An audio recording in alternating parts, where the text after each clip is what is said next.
stress impacts our ability to make our hormones in normal, healthy amounts.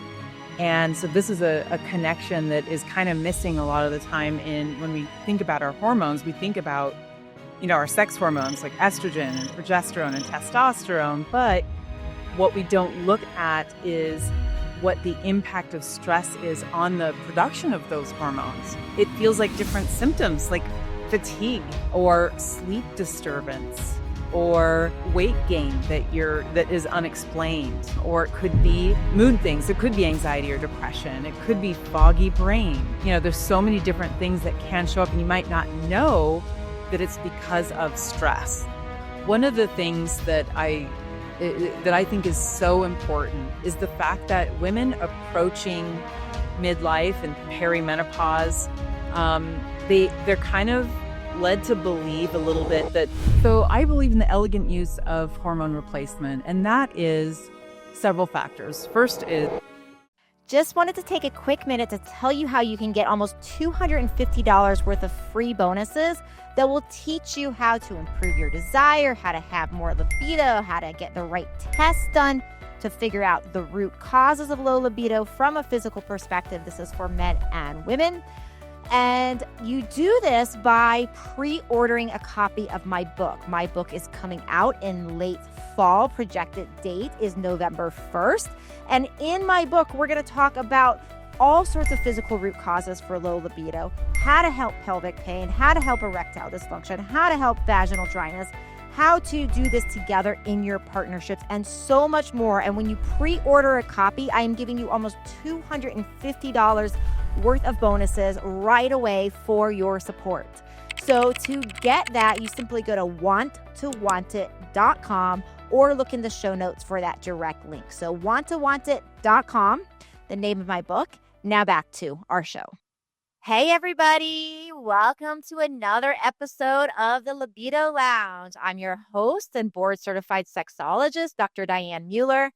And I have with me today a new friend, somebody I'm so excited to introduce you to, the hormone boss, a fellow naturopathic physician. We're going to talk about all things hormones today. We're going to really talk about some of the connections with hormones and libido. And I know some of you listening already know things such as hormones can impact sexual health. So today we're going to get everybody up to speed on that, but we're also going to go a lot deeper and really understand what you need to know. We're going to dispel like myths, bust down stereotypes, get over some fears around this topic, and a whole lot more. So Dr. Iris, thank you for joining me today. thank you so much. That was a lovely welcome. I'm really excited to be here with you. Yeah, I'm excited for more time. Every time we've chatted, I've just enjoyed the conversation so much. So let's just lay the foundation. Because I know, like I said, I do know some people are aware of hormones and impact on libido and sex drive. And I also know there's some people that have like an entry level awareness, or maybe have heard of this and don't know a whole lot. So let's just start the foundation here. Can you just help lay us some of the connection between hormonal health and libido and sexual health? Yes. Well, first of all, women can experience issues with libido at any stage of their life, right? So the biggest real connection that I'm really passionate about and that I like to highlight is how stress impacts our ability to make our hormones in normal, healthy amounts. And so this is a connection that is kind of missing a lot of the time when we think about our hormones. We think about, our sex hormones like estrogen and progesterone and testosterone. But what we don't look at is what the impact of stress is on the production of those hormones. And so throughout our entire lives, we can have this effect on being able to actually make your own hormones in the right amount for your age, and how that can impact libido. Just looking at estrogen levels, a woman at any age can be low in estrogen, testosterone levels, which is directly impacted by stress. So that's kind of the place I like to begin, because it is the foundation of our hormone production. So I want to ask you now a question about stress, because I feel like, stress is like this cliche thing that we can say. And sometimes I know people are like, oh yeah, stress, I've heard it before. And it's so easy, I think, to hear this and just be like, okay, Dr. D, okay, Dr. Iris, like I got this. I've heard this stress is bad, right? But there's two things that kind of bring up that I have to, say about this, or I really want to ask you about this. First is sometimes I think there's situations where people think they're not stressed because they don't actually feel like that anxiety or that tension in their body. Like I'll give you an example of myself. Like right now, I just reactivated my aura ring, so I'm tracking my some stats again. And I've had this turned off for a couple years, but historically, one of the things that has been just awful with my tracking device is my heart rate variability. And we know that how variable our heart rate is, like the more variable, like the better. And stress is one of the big factors that turns down our HRV. So lo and behold, it's like I wanted to check and see where I am because last I left, this was not good despite trying a bazillion things. And so I activate it and it's still, it's slightly better than it was, but it's still relatively crappy at like 20 to 24, which is, half of where I would want it to be, at least. So my question for you here is, how do people actually recognize sometimes that they're stressed? Because I think there's some people that are like, oh yeah, I know I'm stressing, there's anxiety, there's these feelings. But for other people, it's like, well, clearly my body is reacting to stress. Like I can see it in this. But in my body itself, I don't actually, like I feel pretty chill, right? I can have good days, almost every day. So how do you do you have sense for people around like, okay, step one, if this is one of the biggest things with stress is our impact, how do we take a step back and say, okay, well, is this true for me? Yes, that's such a great point because it's true. Your ability to your resilience against stress can actually protect you from really feeling the effects of it, at least in the beginning. And there's what stress causes is adrenal glandular output, right? And we make cortisol as one of the main kind of fight or flight hormones. And that hormone is designed to protect you against the effects of stress. So in the beginning, you should be able to fight off stress, not really feel the effects of that stress. You don't feel stressed, even though there is just daily stress and our lizard brain perceives that stress, but we might not consciously be aware of it. So and this is kind of more stage one adrenal fatigue, where you're able to make a bunch of cortisol, feel protected against the stress, and then it might take quite a significant amount of time with prolonged stress before you start feeling the effects of it. Now, what does that feel like? It feels like different symptoms, like fatigue or sleep disturbance or um, weight gain that is unexplained, or it could be mood things. It could be anxiety or depression. It could be foggy brain. There's so many different things that can show up, and you might not know that it's because of stress. So I do think, in the beginning, we do feel protected against stress, and we feel like we can handle stress fine. But what happens is over time, it really depletes the adrenal gland's function and ability to make all that cortisol. So your adrenals start to become fatigued. So sometimes even after, traumatic events, it can take even up to 2 years after the fact of that trauma or that experience, that stressful situation, to kind of crash. And so sometimes that delayed effect, can be a little bit confusing when we're like, what is happening?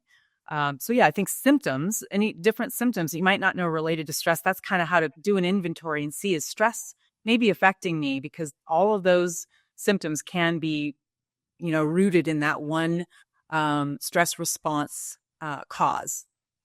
I really want to pinpoint something you said because I think it's so important for people to hear this part again, which is that sometimes the impact, right? The crash or whatever it is might not happen right away. So we can have like a really intense time and we might not even notice some of the symptoms that stress created for, a year or two after. So I just wanted to emphasize that because I think it's a really good point. And then my other, question and to our listeners, like just hang with me if you're like, I'm here for hormones, we're gonna get there. Like this is what we're doing. But we want to lay that foundation of like, okay, what is really happening here from a standpoint of the root causes as far as hormonal dysfunction. So then my other question before we move on, just in relationship to your kind of intro statement on stress is, what about the people that are just like almost in this world of, okay, like how serious can this be from a standpoint of stress? Because like I said, like I do, and I imagine you are similar, like this is so important. And yet it's like one of those like cliche things that I think just gets like thrown around like, yeah, drink more water. Yeah. Like, live have a stress-free, lifestyle and all those things. So I want to make sure we are being cautious for our listeners of like, going deeper than that. So if somebody's listening, they're like, okay, docs, I've heard this before. Stress is bad. I've heard this before. What would you say to them to help, like, really help them understand that, like, yeah, this is something that is talked about a lot. And at the same time, it's not cliche. It's one of those, fundamental things. So do you have anything that you would add there to just support those people? Absolutely. So the thing is it is kind of cliche to talk about stress. Everyone's talking about it because you can't escape it. It's everywhere every day. And the thing though that I think is a huge takeaway is that the onus is not up to us to avoid stress or to spend hours a day doing stress management things. That's not feasible, right? So what isn't offered as much is solutions to how to handle stress better, how to be more resilient, how to not feel overwhelmed all the time. And that has to do with many factors. It has to do with your own stress response system, that HPA axis, the hypothalamic pituitary adrenal axis. That's your stress response system. And everyone has a different functionality of their stress response system. And it's based on, your childhood. It's based on the stress that you've experienced, traumas you've experienced, what you've inherited from your family and what you've learned growing up about how to respond to stress. There's a lot of different factors there. And we can actually impact the way our HPA axis, our stress response system functions with a whole class of botanical medicines. And that's something that, and other things too. There are lifestyle things. There's nutrition, there's exercise, all these things.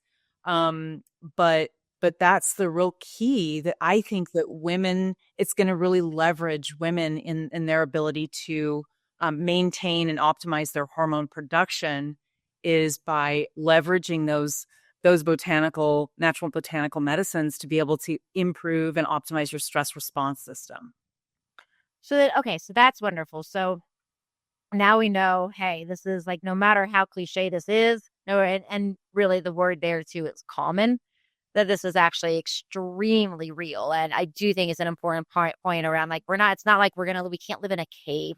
Nobody that I know can like spend their whole day in meditation and escaping from the world and doing all these like stress resiliency techniques.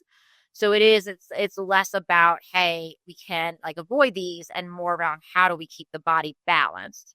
So then we talked about, okay, stress causes dysfunction in our sex hormones. And of course, with the dysfunction in the sex hormones, that can be one reason why somebody has a sexual health imbalance.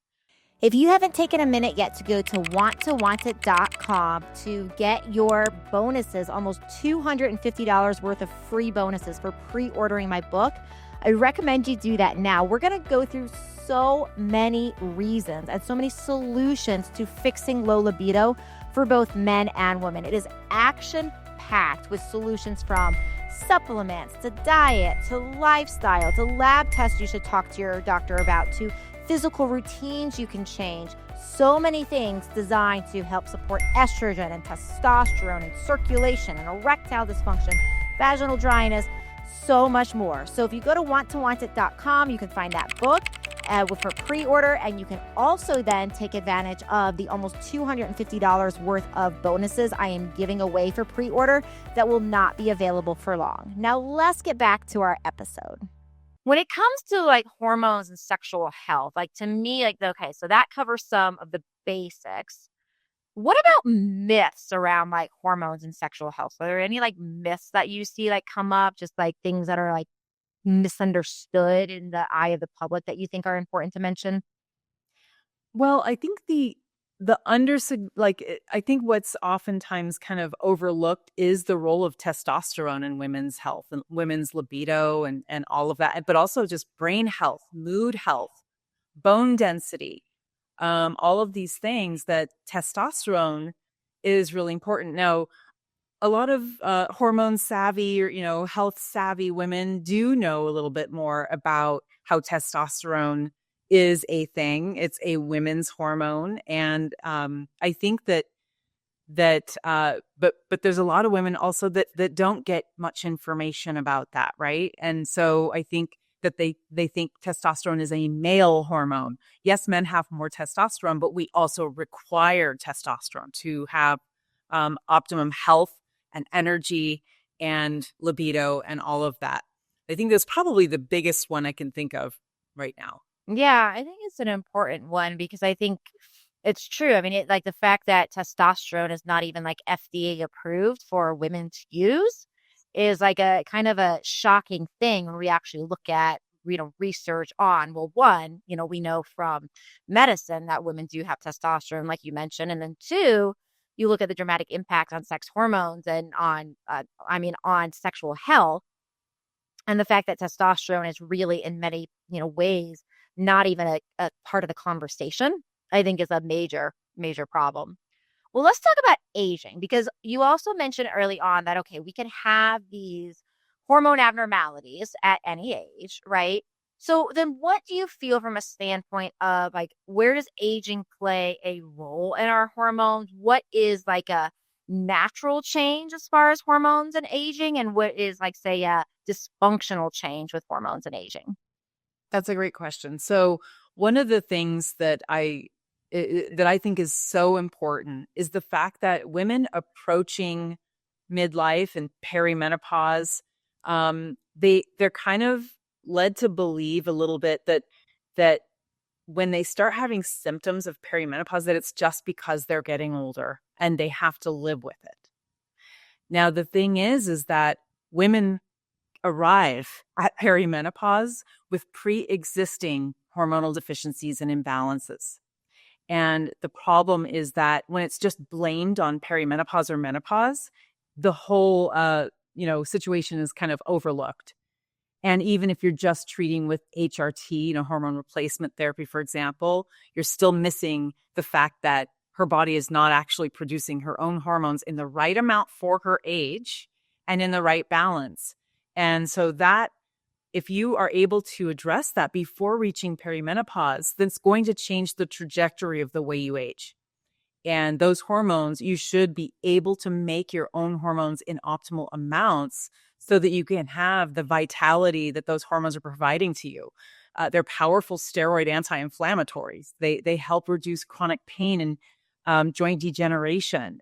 They help with skin health, prevent aging of skin. There's just so many things to look at with having healthy hormones and how that slows the aging process. And HRT has a role too in that if you want to use that.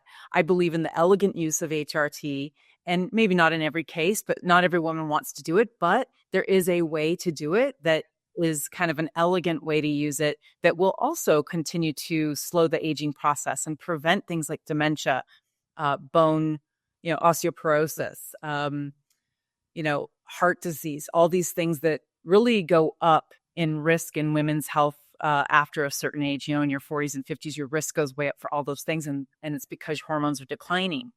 But yeah, so I think that if you are able to come to that stage already having optimized hormones, then you're going to actually have a much slowed aging process.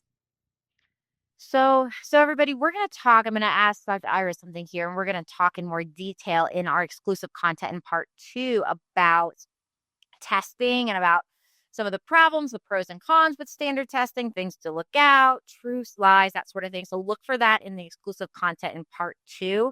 You can find out how to join for that in the show notes.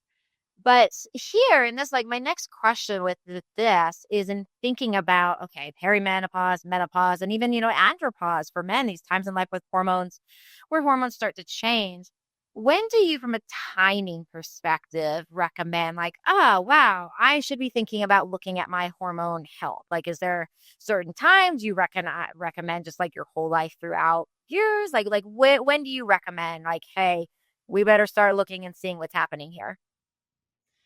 Well, so I mean, I think we should be empowered with knowledge about our hormone health our entire lives because it's an underserved area in medicine. It's very difficult to actually find someone who is knowledgeable enough to help women optimizing their hormone health at every stage of life, actually. Um, the woman who I tested, the youngest woman I've tested and she had a deficiency was 16 years old. So it can start as early as just, in just after puberty. It can start then because stress is that factor that's depleting our ability to make our hormones. So at every age really is an opportunity to optimize your hormones. But absolutely for sure, once you've reached, you're over 40, it is time. You have to really, I mean, otherwise you're most likely going to have a rough time through perimenopause and menopause. And that's every time that I've tested someone who, I mean, of course, a lot of women come to me with a bunch of symptoms, right? But when I test their hormones, even if they're on HRT and they're still deficient and still out of balance. So I think after 40 is really the most crucial time to get this optimized because then you're going to have a more smooth transition as your hormones start to naturally decline through perimenopause.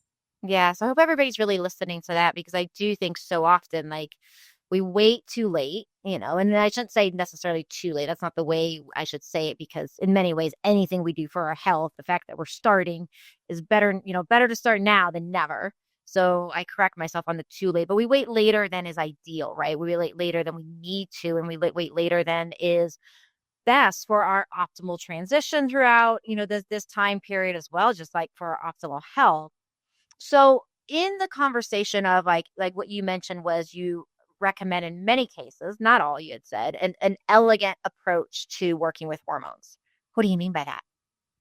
Yes, great question. Well, so I believe in the elegant use of hormone replacement, and that is several factors. First is making sure that the underlying cause of hormonal deficiency and imbalance is addressed. Okay, so making sure that you're looking at what could be playing a role into your hormone production.